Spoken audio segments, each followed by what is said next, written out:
American rapper, actor, and businessman Curtis James Jackson is better known by his stage name 50 Cent. Outside the former residence of his grandmother in South Jamaica on May 24, 2000, Jackson was attacked by a shooter. He was fortunate to survive, and the story of his survival became folklore. Everyone was shocked by the incident. Let's have a peek at that incident and what happened to the guy who dared to do this. But before we get started, be sure to subscribe to our channel and ring the bell to get notified about our latest videos. Outside the former residence of his grandmother in South Jamaica, Jackson, 50 Cent, was shot by a shooter. His son was inside the home, and his grandma was in the front yard when he was requested to return to grab some jewels after getting into a friend's car. Another car drew up next to Jackson's car, and the assailant got out and fired 9 bullets with a 9mm handgun at close range. Jackson then went back to the back seat of the vehicle. Jackson received many gunshot wounds to vital body areas. His friend suffered a hand injury, while his facial injury left him with a swollen tongue, the extraction of a wisdom tooth, and somewhat impaired speech. Jackson spent 13 days thereafter. They were taken to the facility. Following the incident, 50 Cent underwent surgery by heart surgeon Moses DeGraff Johnson, which saved his life and put him on the road to recovery. DeGraff Johnson had been out of the public eye for a while, but in late 2020, he made news once more, this time for a completely different cause. DeGraff Johnson was charged with 56 counts of healthcare fraud, conspiracy to conduct fraud, and aggravated identity theft in a February 2020 indictment. He ultimately entered a plea guilty to the allegations, which included charging Medicare and other insurers for services he never really performed. At a hearing in November 2021, the judge condemned DeGraff Johnson to 7 years in prison and ordered the former surgeon to pay $28.4 million, which is reportedly the sum he received from insurers by filing bogus claims. The former well-known physician also had to give up his medical license and sell his lavish houses. The surgeon's false story garnered media attention and even surprised 50 Cent. In December 2020, the artist posted on Instagram to discuss the news, although it is unknown how the former physician will respond to 50 Cent's informal statement. This is not the power producer's first run-in with controversy. 50 Cent was a guest on Lil Wayne's Young Money radio show on Apple Beats' One radio station. On this occasion, the rappers had fairly casual conversations with one another over a range of topics.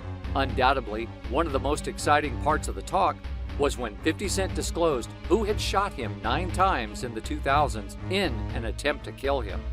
In many interviews, 50 Cent described his assailant as Daryl Homo Braun.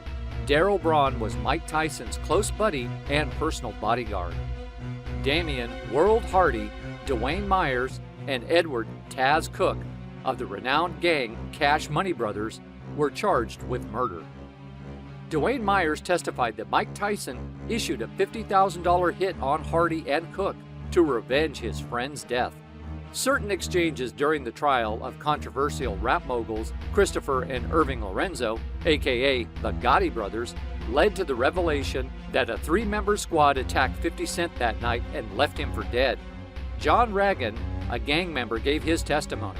The incident was also planned by drug lord Kenneth McGriff. Federal officials thought that 50 Cent's assassination was being planned by Kenneth McGriff, also known as Supreme, and members of the rap group Murder Inc. Many fans believe Supreme told Daryl Baum to shoot 50 Cent. You may be wondering how ruthless gangs can exist in a country like America, which is famed for its law. Surprisingly, there are some. America has some perilous spots. The majority of them are quite hazardous. Today, there are around 33,000 violent street gangs, motorcycle gangs, and prison gangs operating in the United States.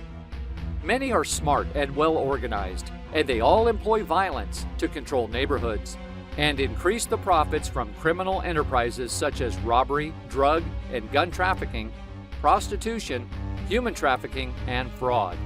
many gang members continue to conduct crimes after being in prison. The Bloods and the Crips, the Aryan Brotherhood, the Disciples, Skinheads, and the Ku Klux Klan are among the most common gangs operating in various states.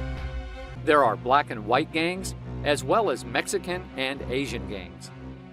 Through intelligence-driven investigations, programs, and partnerships such as Safe Streets Task Forces, the National Gang Intelligence Center, and Transitional Anti-Gang Task Forces, the FBI is dedicated to disrupting and dismantling the most major gangs. Even 50 Cent was involved in drug dealings, which is difficult to accept. He was most likely part of a crew that dealt drugs rather than being a mobster. He has a long history with members of the Supreme Team, a notorious gang in New York that includes several genuine niggas like Supreme and Prince, and which is made up of many other members. So what happened to the guy who shot on 50 Cent? The person who dared to do this, Hamo, was purportedly slain a few weeks after the occurrence as a result of a confrontation with gang members from New York. Although the police investigation into the attempted homicides involving 50 Cent is still ongoing, the version of the events that are widely known to fans is that major drug dealer Supreme McGriff would have ordered the action because of a dispute with the rapper. Supreme is currently serving a life sentence for several crimes he committed throughout his lifetime. So guys, that was it for this video. What did you think about our video? Let us know in the comments section below. If you are new to our channel, be sure to subscribe and ring that notification bell to get notified about our latest videos. Thanks for watching.